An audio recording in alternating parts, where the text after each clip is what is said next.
ஜெயலலிதாவை களத்தில் நிற்க வைத்து வெல்ல முடியாது என நினைப்பவர்கள் மட்டுமே மேல்முறையீடு செய்ய நினைக்கிறார்கள் என நாம் தமிழர் கட்சி ஒருங்கிணைப்பாளர் சீமான் தெரிவித்துள்ளார். சிவகங்கை மாவட்டம் இளையான்குடியில் இந்திய தவ்ஹீத் ஜமாஅத்தின் சார்பில் சிறுபான்மையினருக்கான இடஒதுக்கீடு, சிறைவாசிகள் விடுதலை, ஷரியத் நீதிமன்றங்களுக்கு சட்ட அங்கீகாரம் மற்றும் பூரண மதுவிலக்கு ஆகிய கோரிக்கைகளை வலியுறுத்தி கோரிக்கை மாநாடு பொதுக்கூட்டம் நடைபெற்றது. இந்த கூட்டத்தில் கலந்து கொண்ட நாம் தமிழர் கட்சியின் ஒருங்கிணைப்பாளர் சீமான் பத்திரிகையாளர்களை சந்தித்து பேசும்போது ஜெயலலிதாவை களத்தில் நிற்க வைத்து வெல்ல முடியாது என நினைப்பவர்கள் மட்டுமே மேல்முறையீடு செய்ய நினைக்கிறார்கள் என தெரிவித்தார். புறக்கணிக்கிறதுல அவங்க தான் வெல்லுவாங்கன்னு உறுதியாக தெரிகிறதுனால புறக்கணிக்கிறாங்க. என்னென்னா எல்லாருமே புறக்கணிச்சிட்டா செலவு மிச்சம், நேர விரயம்.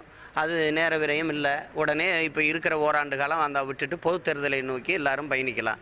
இது இடைத்தேர்தலை வச்சு தேவையற்ற கால விரயம், மக்களுக்கு சிரமம், அப்புறம் பொருளாதார செலவு இதெல்லாம் இல்லாமல் போட்டியின்றி அவங்கள தேர்வு செய்ய விட்டு ஆள விடலாம். அதான் என்னுடைய கருத்து.